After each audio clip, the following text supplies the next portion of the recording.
Griffin, welcome to Rotating Skeleton Simulator 2015. Look at them go. It's my most anticipated game of the year. Yeah, they're hurtling at a very many MPHs. No, this is the new Batman, or newish Batman Arkham Knight DLC, A Matter of Family.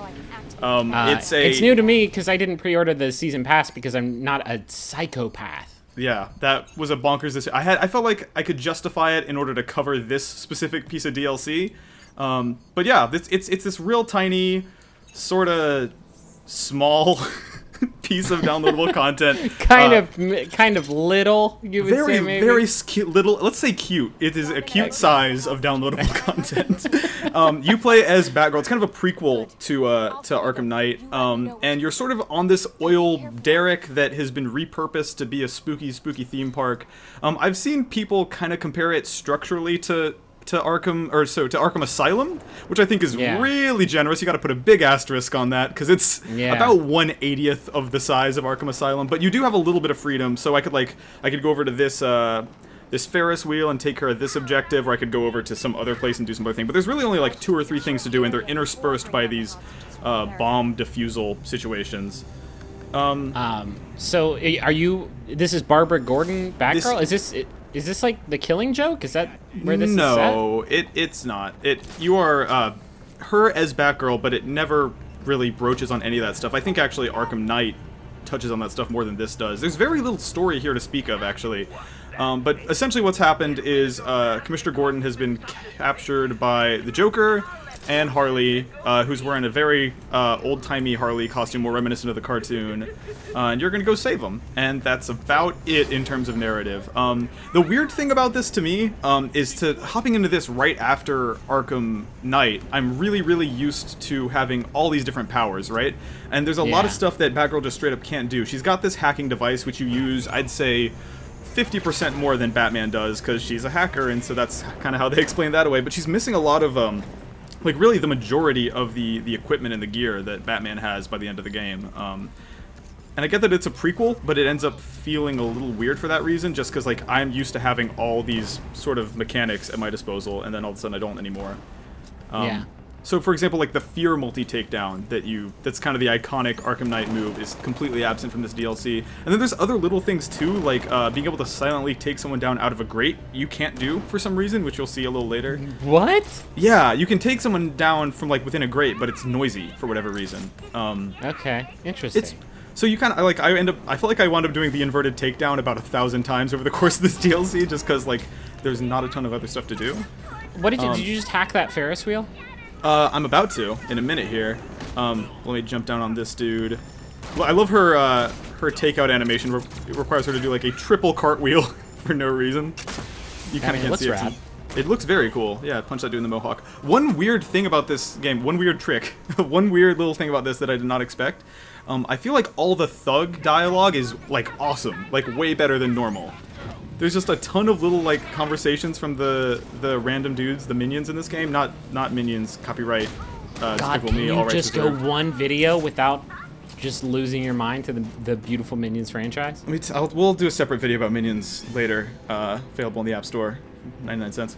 But those guys, like, for some reason, it feels like they did a decent job of writing them. Like, there's some really funny conversations that you overhear from them kind of later in the DLC. And I say later with big air quotes, because this is very much like about 90 minutes if you're being generous and you don't like hunt every little tiny trinket down. It's like very much a 2-sitting game, and I say that because I beat it in 2 very short sittings. And you're also very concerned about bed sores, so you can only sit still for like 20 minutes. That's true. I'm extremely susceptible. What's the price point? Obviously, you did the season pass. Yeah. Look at that. I could not silently take that man down. Isn't that crappy? Yeah, that's bizarre. It's $6.99, or it will be $6.99 next week when it launches. But for season pass holders, it's just included in that enormous $40 like we trust you guys payment that you send to them. It's kind of so this is like the first big thing that comes out of that. Like, do you still trust those guys? No, I didn't. I didn't buy the season pass necessarily because I thought they were going to do a great job. It was more kind of because I felt obligated to cover it. But I don't think I'd recommend getting the season pass if it's all going to be stuff like this, especially because they've sort of started announcing what they've got in store for August. And so far, it looks like just a bunch of skins for the Batmobile and Batman. Well, okay, but it's Michael Keaton. it's a good skin, but like, what are you gonna use that skin on? You beat the game already. Like, I'm gonna use it for all my Michael Keaton machinima. And yeah, that's good. You could use it on all 4 of the Predator missions that the game ships with. I'm still really bitter about that, by the way. Those Predator challenges were like literally my favorite thing about Arkham City, and there's literally 4 in the shipping version of Arkham Knight. So maybe they'll bring some more of those in down the line. Who knows? Well, I yeah, think you had a really great time. You know what? I should be clear.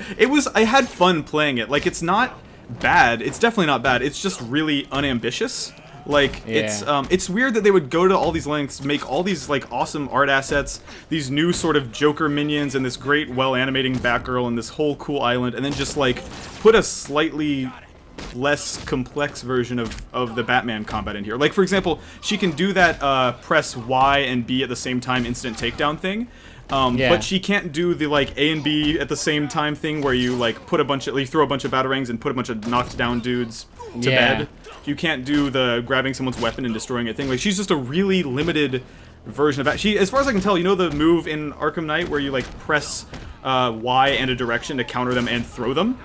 Yeah. You can't do that for some reason, and it's just like, it ends up feeling like, almost like Arkham City DLC or something, like, rather than Arkham Knight DLC.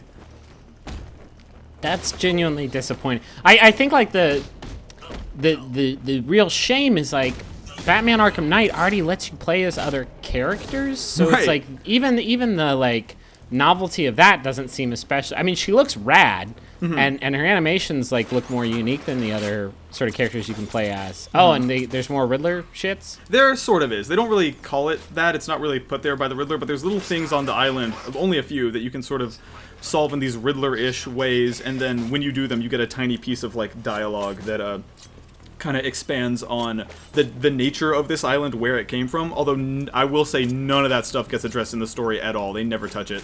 I don't know. I mean, like, it's worth playing if you've already dumped all your hard-earned money into that season pass, but, like, it's weird. $7.99 is a weird value proposition. If this was $4.99, it'd be like, yeah, it's technically more Batman, and it doesn't break and is fun to play, so that's good.